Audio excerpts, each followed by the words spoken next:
Hello, Facebook world. Let me see.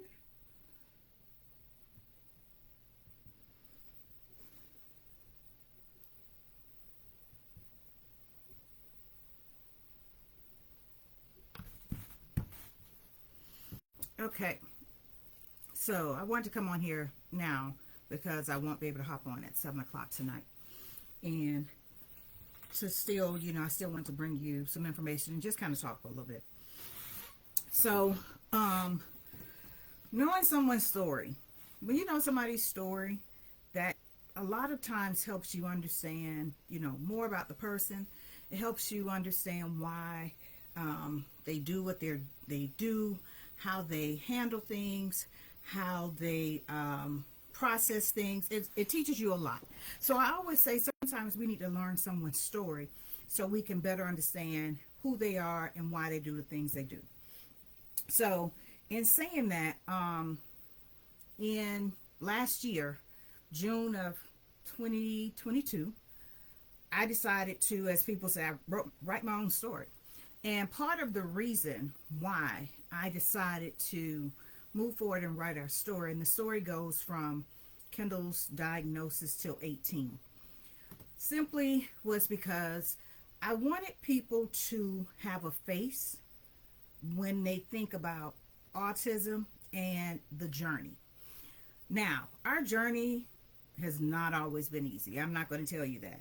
But even though it has not always been easy, one thing I can say for certain is that we are still a very happy, joy-filled family. So throughout that journey, even when things were at their lowest, we still managed to find our way back to our joy. So a big part of writing the story was to remind families, because all families aren't having an easy journey with autism. You hear some people that things are great, they may have some things here and there, but there's some parents who are really, really dealing with a lot. And so I wanted them to know you're not alone. You're not the only one. We dealt with a lot. We still kind of deal with things, but things have gotten a lot better over time. But I wrote our stories to give people a sense of hope, to let them know on this journey, it's possible to still have joy and to not allow, everything that happens that's out of your control to cause you to fall into an area where you are just really frustrated with everybody, frustrated with life in general, because things have happened on our journey. So one of the things I, encourage you to do if you have not is to pick up a copy of A Crusade for Kindle. You can purchase it from Amazon and read our story. Our story will really give you insight into a lot of different ways. And just to kind of give you an overview real quick, Kendall was diagnosed before she was the age of 2. At that time, we were married. Kendall was child number 2. She's the youngest. She has a brother. They are 14 months apart. And we then started on a road of having to navigate a world for one child that was on the autism spectrum and one child that was not. And that road, started off immediately with a lot of challenges. When it even came to daycares and, and how it's at one point when they were in school together, and then after Julian left elementary school, they were never in school together again. And so we go through the whole thing because during that time as well, I worked in the same system that Kendall was a student in. And there have been moments where I've had to leave meetings where we were in battle with the district. Well, I won't even say the district.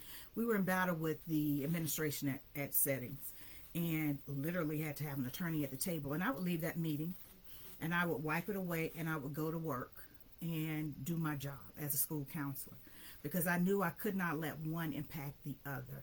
I knew it was really important for me to realize that what we were dealing with Kendall had nothing to do with how I had to deal with the students in my day-to-day. So I learned to separate the two.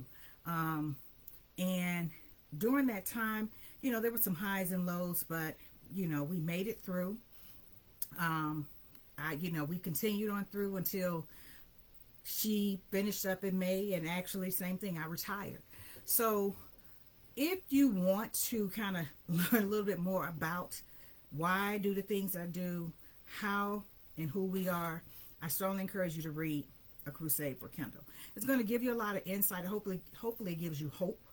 If you are feeling like, where are things going? I don't know what I'm going to do. This just seems like a lot. That's the reason I decided to write the story. I needed people to know that there's joy on this journey, because it's not always easy, but you still got to return to that place of joy. And that's the main thing. One of the things that always makes me go back to that place of joy, when Kendall was born, she was born 9/9 of 2001. And the day she was born, Kendall refused to cry. And so it took for the doctor, literally, like you see in movies, to tap her. And when they tapped her, she cried, and she started to breathe because she wasn't breathing as well. And so from, the moment she was delivered, they actually took her away and took her to the NICU because she continued to stop breathing.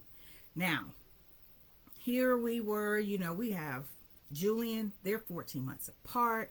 My sister was flying in to stay with Julian so that we could be at the hospital with Kendall.